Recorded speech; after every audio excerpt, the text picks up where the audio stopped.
Hi, this is Professor Favors with American Literature, William Dean Howells, Editha. So, Editha is a short story, and it focuses on the naivete of the main character, Editha, and how she is preoccupied with the ideal. The ideal is the romanticism, the fantastical, heroic, uh, type of strategy that oftentimes literary writers will use to convey a message within a literary work. The realism, which is the first presentation you may need to go and watch first, focuses on the ordinary person, the actual, what is actually going on, and is less about the ideal. So take some time to listen to this video lecture. It includes references to a specific historical event. And then we're going to also apply literary terms as well as look at individual content from the main source, Editha. So this is American Literature, William Dean Howells, Editha. This presentation is subject to fair use. All right, so let's look at the historical context for Editha, the Spanish-American War, 1898. So Cuban revolutionaries wanted independence from Spanish colonial rule. The conflict, which lasted between 1895 and 1898, caught the attention of America because of the economic and political instability produced within the region, given Cuba's proximity to the U.S. This stirred American public outrage over Spain's brutal attacks against Cuba, garnering sympathy for the Cuban revolutionaries.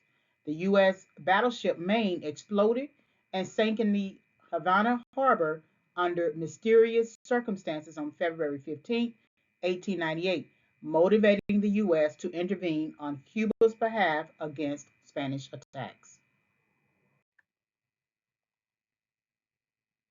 So on April 11, 1898, President William McKinley requested authorization from Congress to do the following: put an end to the fighting in Cuba between the rebels and the Spanish forces, establish a stable government, maintain order, ensure the peace and tranquility and security of Cuban and U.S. citizens on the island. So now we understand what the motivating factor is for U.S. intervention because there are U.S. citizens on the island. These goals led to Congress passing a joint resolution on April 20th to do the following: acknowledge Cuban independence. So it's almost like the U.S. America is paying it forward, right? Uh, uh, the mother country or Britain acknowledged the U.S. independence.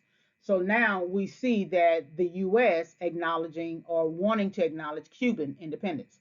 Demand the Spanish government give up control of the island, forswear any intention on the part of the U.S. to annex Cuba, and then authorize McKinley to use military measures to guarantee Cuba's independence. So if we're going to make sure that we have a particular island that is independent, we need to do all that we can to create the policies and laws and structure to ensure that it is sustained.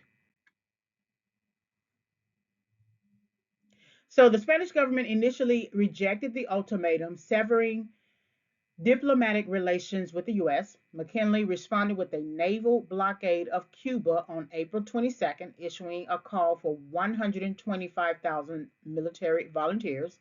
Spain declared war on the U.S., which forced Congress to vote to go to war on April 25th.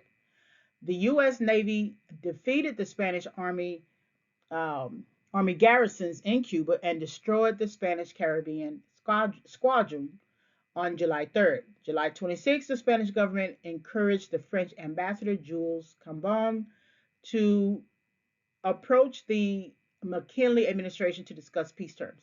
A ceasefire was signed on August 12th, ending the war 4 months later. Both the Spanish government and the U.S. signed the Treaty of Paris on December 10th, 1898. All right, so as a result, Cuba received independence. Spain ceded control of Guam and Puerto Rico to the U.S. Spain sold the Philippines to the United States for 20 million. The U.S. Senate ratified the treaty on February 6, 1899.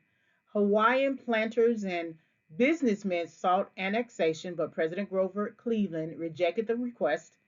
On appeal to consider Hawaii as vital to the U.S. economy, serve as a strategic base to protect U.S. interests in Asia and to prevent other nations from taking over the islands, Hawaii instead became a U.S. territory on August 12, 1898. Now, here's your key point. These events represent the historical context for Editha. They also, of course, are going to represent the historical context for the other works that are under this particular realism literary strategy, and then in your and in our course, the module. So these events represent the historical context for Editha. All right, so that's the end of the lecture. So these are the works consulting, your main source material from William Dean Howells and Editha, the Spanish-American War, which is the Office of the Historian site, glossary of literary term links, as well, writing for English courses, glossary of literary terms. And you will find that these links are also, the last two links are also under the Understanding Realism lecture. All right, so William Dean Howells resources. There's the William Dean Howells Society. There's biographical information that you can find. Usually, when a particular university houses that information at their library, and then some bibliography links as well. All right, thank you very much for listening.